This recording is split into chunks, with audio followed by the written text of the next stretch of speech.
Tjörninni á bakvið kofann bjó gamall vatnakarfi. Sumir segja fiska heimska, en það átti svo sannarlega ekki við gamla vatnakarfan.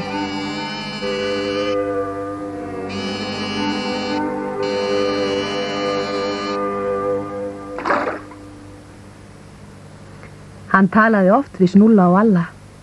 Hann sagði þeim sögur af vatnadísum og furðufiskum og þvílík ævintýr.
Langafi minn minntist þess að einu sinni var þessi tjörn helmingi stærri en hún núna.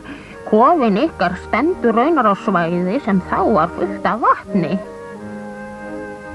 Okkur fellur samt mjög vel að búa hérna.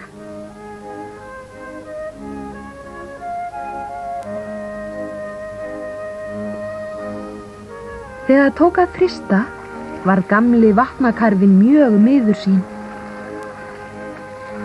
Borgarmengunin bæst nú alla leiðina hingað, svo ég hræddur að kafna undir ísnum. Nú vissu Snúlli og Alli að fiskar þarfnast líka súrefnis.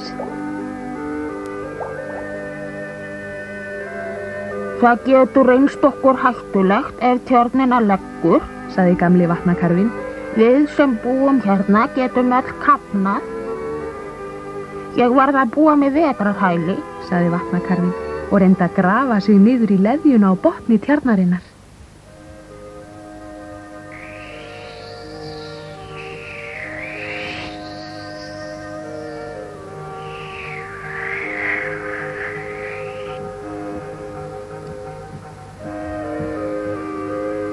Dag einn sást hann ekki meir.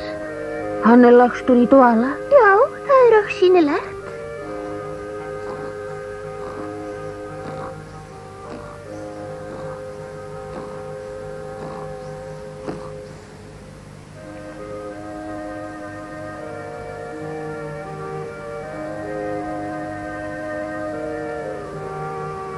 Þegar tjörnina lagði í fyrsta sinn varð Alli álfur skelfingu lostinn. Það ekki en einasta vök á ísnum aumingja vatnakarfinn að lítur að kafna. Æ, ó!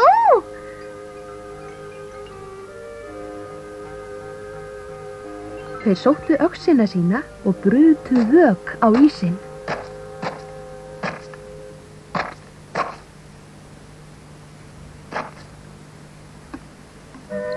Svo gáruðu þeir vatnið með priki.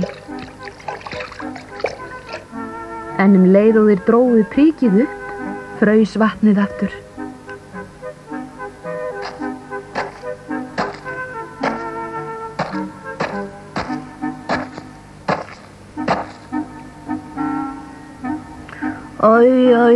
Ég er hræddur að þetta dugi ekki heldur.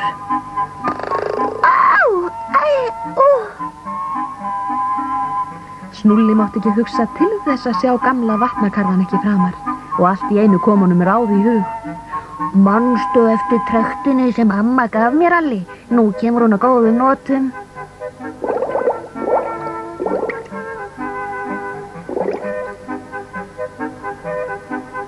Þeir hituðu vatn tvisvar á dag og þess á milli pumpuðu þeir súrefni undir ísinn.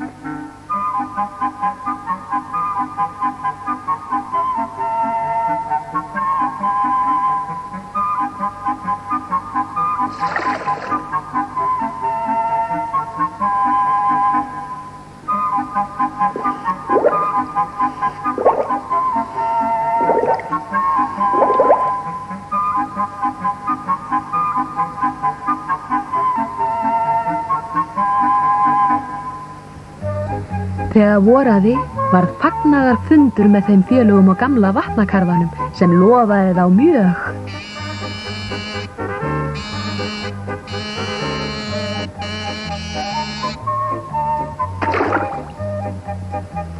Mér var alls ekki jafn kalt og í fyrra, sagði hann. Það hlýtur að vera vegna þess að þið voru svo duglegir að hita upp vatnið.